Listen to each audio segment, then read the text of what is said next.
Earth, a Love Story. Written and read by Robin Lassiter.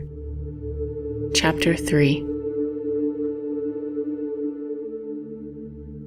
Someone I loved once gave me a box full of darkness.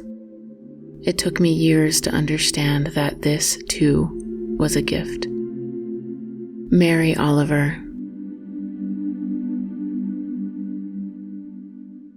I know that I'm romanticizing my childhood. I was spared how poor we were, how my parents were just 20-year-old kids who didn't have all the answers as they struggled with raising their young family while in the middle of becoming their grown-up selves.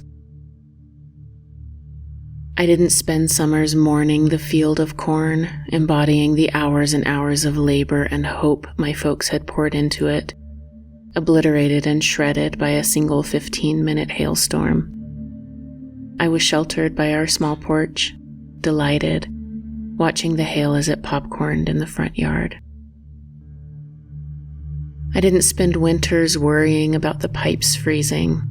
I was warm, reading by the fire, and in spring I was engrossed in watching kittens being born. Fall found me studying the red ants stalking their larders. Nature was my teacher, and according to nature, the totality of life included both suffering and joy.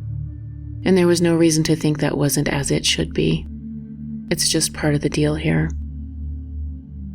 There's another kind of suffering, though, and that kind has always knocked me sideways. I'm so very sensitive, and there is a dumb, cynical, unnatural suffering that comes from the rules and fears and armored hearts that we all carry. To this day, I find that kind of suffering completely shocking, and can you blame me? There is an order that makes sense here on this planet, and then there's a bunch of nonsense. From my beautiful childhood, I was heavily inoculated against the suffering that comes as part of the natural order of things. The nonsense, dumb suffering, though, the irreconcilable, ridiculous, meaningless suffering, ravaged me. It ravages me still.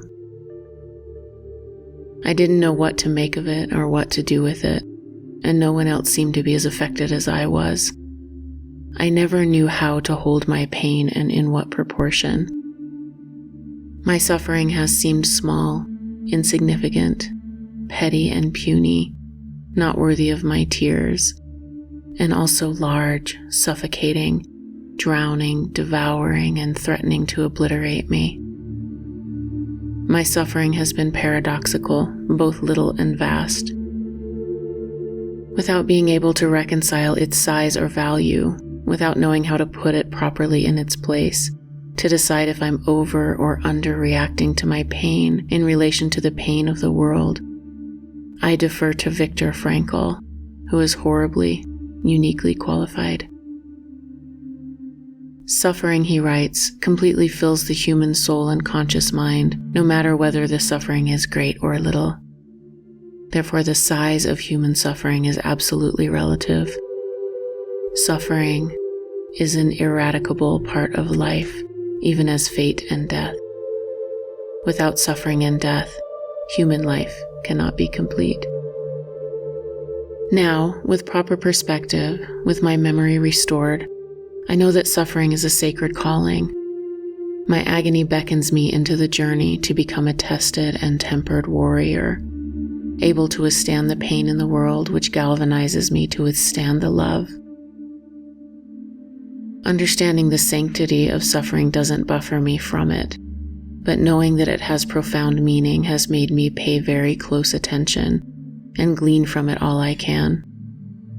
It is my best teacher and holds the key that opened the secret doorway into my tender, naked heart. With the arrival of the first moment that I have as a conscious memory, the wheel of my evolution began to turn. I had arrived into a chaotic maze perfectly designed to develop and hone my consciousness. There were many gifts of my childhood, but 3 that it took me a long time to see as gifts, and 3 that really shaped me the most deeply and significantly. These are my soul gifts. The first time I suffered is my first conscious memory. We were in the loft and my mother was smiling, content, her hands folding laundry pulled down from the railing where it had been hung to dry, when suddenly we were both hit with my father's unrest. He was upset, loud, and it was about me. He was angry that I was still in diapers. I only know that my earliest memory was when I was 2 years old, because that's what he said. She's 2 years old, for Christ's sake. My father is looking at me with his curled lip, spitting words at me, disgusted, and the energy of his repulsion hits my body like a wave of sickness, and I am suddenly afraid, alert, and here's something new to feel, a hot shame. My heartbeat thudding in my chest. What is this? Until that moment, I had no idea I could be anything other than as I was. I was unified inside of my beingness. There was no duality. It had never occurred to me that in my simple existence, I was somehow innately wrong. Before this moment, there was not even a sense of myself as a separate unit from my environment. I was the waters I was swimming in. Now, suddenly, I have a body. I am aware of myself in it. I look down and see that I am naked except for a diaper. With some shock, I see myself from the outside, how I must look to my mother and father and sister and anyone else who happens to look at me. This is the first time the world was unsafe by virtue of me simply existing as I am in it.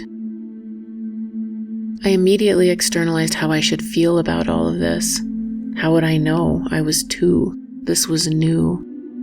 I watched my parents closely to learn exactly how to engineer my reprieve from the terrible feeling of shame. I felt my mother defend me, calm, placating. She'll come along in her own time. I felt myself align with her. Yes, it's fine, my own time.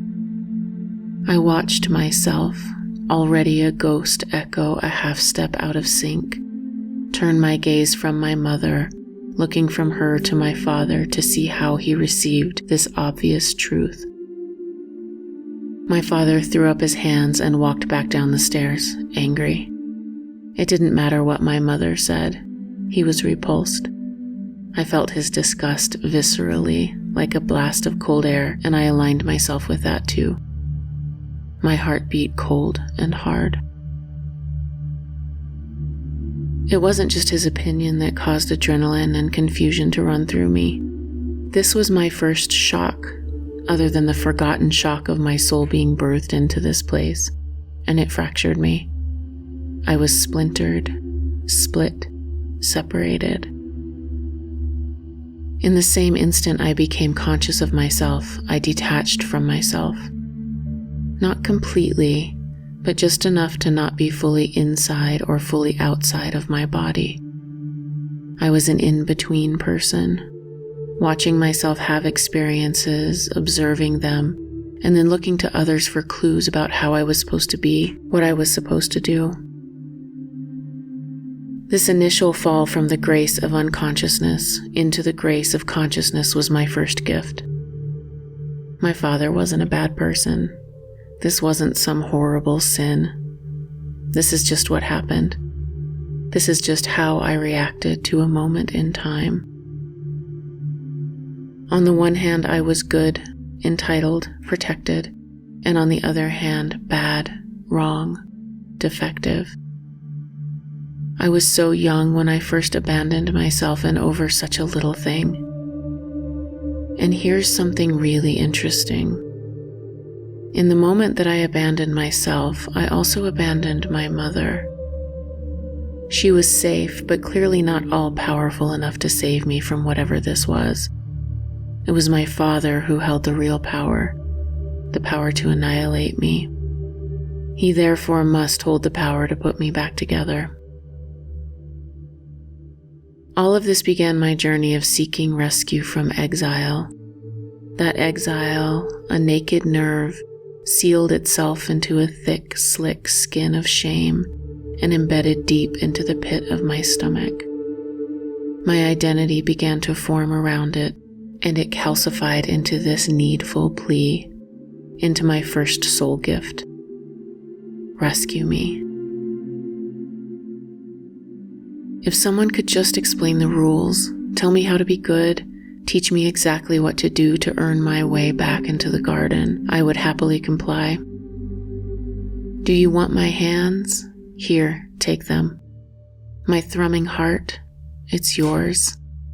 My gurgling guts will spill for you. There is nothing of me without the safety you provide, so take my raw meat and do with it what you will. From then on, I was only seeking outwards, ever on the lookout for proof of my goodness or badness, continually weighing each experience to understand where to put it. Which am I? Does this make me bad or good? What should I do to be seen as perfect? How can I bend my nature to make sure I experience less of the repulsion, less of the disgust, the wrongness, and more of the safety and relief of perfection? More praise, please. More affirmation. Please notice how I did the thing. Please smile. Please approve. Please reassure me. I'm good, aren't I? Am I? Okay. Okay, I can breathe, but not for long. Now again, please. Please reassure me again. Am I lovable? Is my existence okay? Do you hate me? Am I safe? I had instantly become so exquisitely aware that my essential self in its natural, unfettered state carried an inherent wrongness, and the only way to resolve that was to learn what it meant to be right. It was a perfect setup to bring me over and over towards engaging with complexity, with the doubleness of both and, instead of the ease and simplicity of either or. It provided an incessant friction that fueled my search for resolution of that paradox. The second soul gift that I chose for this life was a deep connection to unseen worlds. My father helped me with this gift too, and it was an act of pure love. Bedtime stories were all journeying and magic and myth. He would tuck me in and then begin to create the world. I adored this time together, of course, and I so wanted to do a good job.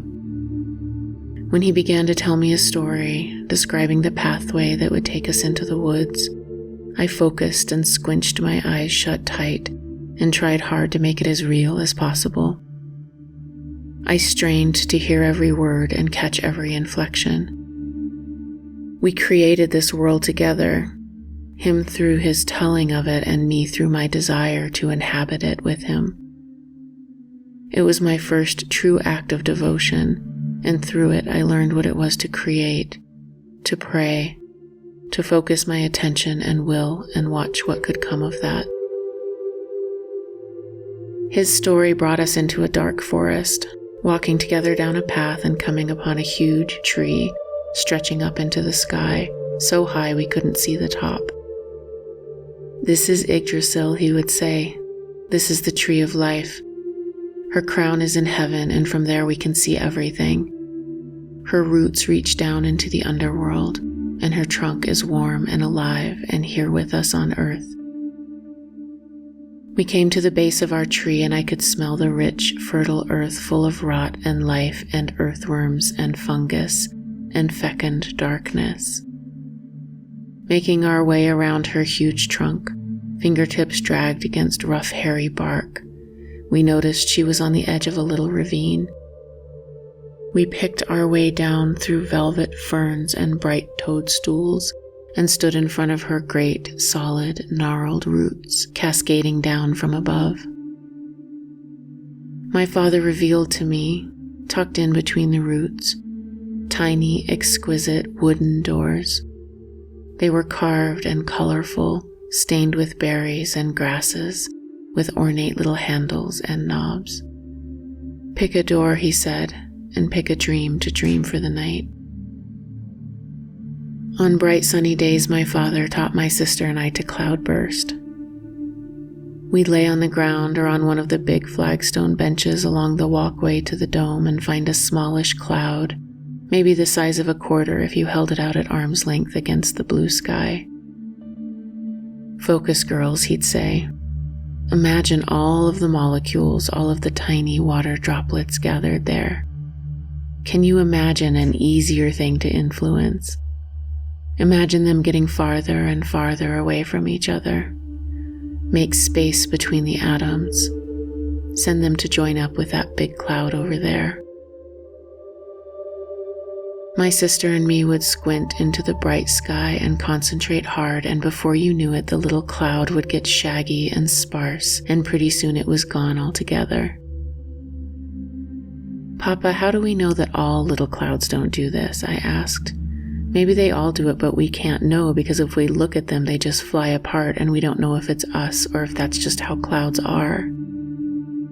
"Yep," he laughed, "you're right. There's just no way to know for sure."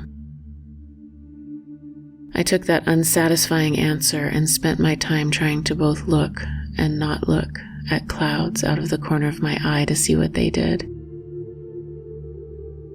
My mother taught us the more common magic of nature. She pointed out impossibly small, light blue eggshells at the base of a big tree and brought us back the next week to hear the cheeps and watch the parents come and go with insects trapped in their pointy beaks. She showed us how to plant beans, poking a hole in the soft dirt she'd spent hours sifting and turning, making sure we didn't go too deep or not deep enough. "Don't plant those seeds upside down or the beans will grow to the center of the earth," she'd tease. We came back each day to check to see if they've sprouted and leave disappointed until finally we arrived one morning to find rows of bright green leaves erupting out of the earth. And we'd celebrate and dance and sing and gently push straw around them to keep them from drying out in the hot Colorado summer sun.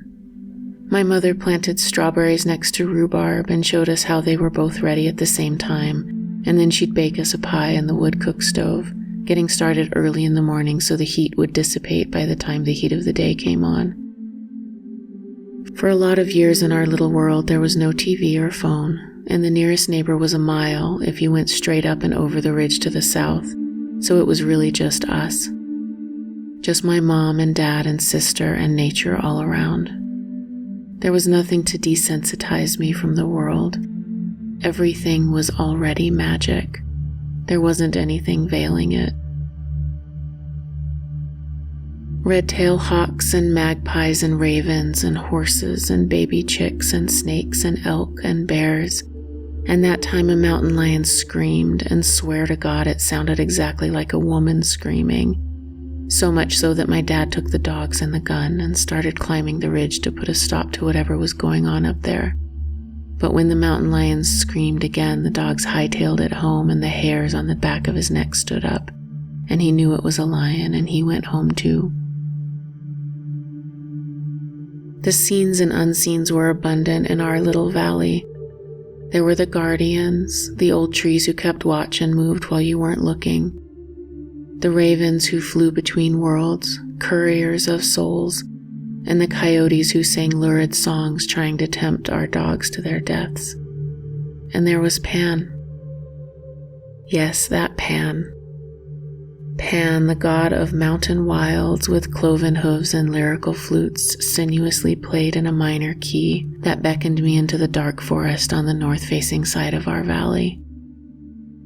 He was alive there, but invisible, as gods become when there are not enough people who remember them. He was not young anymore.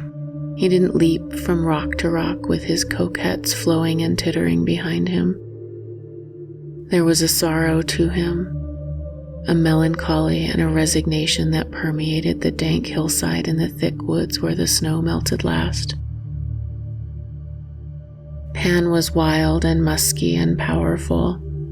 He was insistent and beckoning and forbidden, but part of the natural world, so not so intimidating to me as he would have liked. In fact, I had his number and I knew it. He needed me as much as I needed him. He fostered my wildness, breathing his hot breath on the tiny glowing embers of my natural self.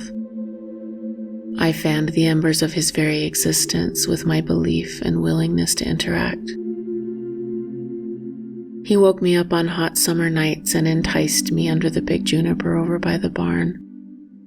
We foraged tiny, sweet wild strawberries and sucked nectar from red trumpet flowers, and I wove pine needles into pretty patterns in his matted coat. I guess he could be called my imaginary friend, except he wasn't imaginary. He got all tangled up with the other beings in our valley, and by the time I was old enough to make my way out into the world, my only recognition of and devotion to him was the sorrow I felt when I looked under the juniper tree and saw the drought had stolen our strawberries. This initiation into other worlds ensured that I did not get trapped in this one. I escaped into the realer than real experiences of my dreams, into the dark forest, into the inexplicable and surreal. This was the landscape of my childhood before I had words to put to it, when each new experience was just that, a new experience. I didn't know yet what was unusual, what was weird or other. I didn't know what to question or doubt. Everything that happens at that age gets integrated as reality. How would I know it as anything else? I had nothing to compare it to. The other part of this second gift was that it was a confusion of truth and fiction. Pan was real in those woods. I could feel his presence, and I simply knew his existence. The experiences I had with the cranes and the visitors and the leaving my body, the flying and the dreams and the dead people that I'll tell you all about, those were all real. I know they were real because I experienced them. I lived them. I felt them in my body. I knew what a dream was, and I knew when I was awake. The journeying with my father was real, and his stories of the sharecropper's house he grew up in, all made of windows because windows were cheaper than walls, that was true. The 19 days he spent by the Green River in Utah, fasting, drinking river water, sleeping under his father's wool army blanket and hoping for some big revelation about life that never came, that was real. The night he spent pressed up a rock wall in Arches near Moab, and there was a terrific lightning storm, and he woke up surrounded by a herd of deer, the antlers all lit up blue with electricity. Real. The 6 bright lights that he saw flying low to the ground, coming directly at him and then splitting to streak around him as he was driving home one night on Highway 12. Real. It dawned on me later that this happened very near to my own experiences that would take place much later in life, when I found myself aboard craft or watching an orb drift across the sky and then make a sharp 90-degree turn before shooting out into space. The teepee he lived in on our land before he built the dome, the way he found our land driving around in his old Chevy truck, using the I Ching laid open on the seat next to him, directing him across the country. Should I turn left here or right? True, that happened. My mother finding my father in the laundromat just as she was surrendering to her life and defying her family and friends and culture and moving out into the wilderness to be, literally, barefoot and pregnant and live off the land and raise chickens and a family. Real. My parents created a world for us inside and out. They built our home and the bridge we used to cross the arroyo to get to the garden and the barn where we kept the bridles and hay. They built the bridge I used to cross into the other worlds too. There was a lot of bullshit though. My dad would look at me and my sister real serious when we went out riding after a big snow and tell us to look out for snow snakes. Snow snakes come out when the wet snow collects on the ponderosas, so be extra careful when you ride in the woods. They'll drop right out of the trees and land on you in that little space between the collar of your coat and the back of your neck. He'd squirm around and shiver and shudder at the thought. My sister and me always rushed through the forest on those snowy days and kept one eye up. He also went out in the middle of the night on Christmas Eve until I was 11, with skis on, and made sleigh tracks in the snow and jingled big bells under our bedroom windows and left Daisy BB guns on the couch for us from Santa. He made us believe. Seriously, it was a lot of effort, and we believed for far too long. To this day, when my sister and I tell these stories of our childhood, my father giggles until he can't breathe. He loves what he gave us. It was wonderful. And it was confusing. It's my second gift. It's a beautiful gift. I don't think I would have survived without the magic of it. The magic of ordinary life.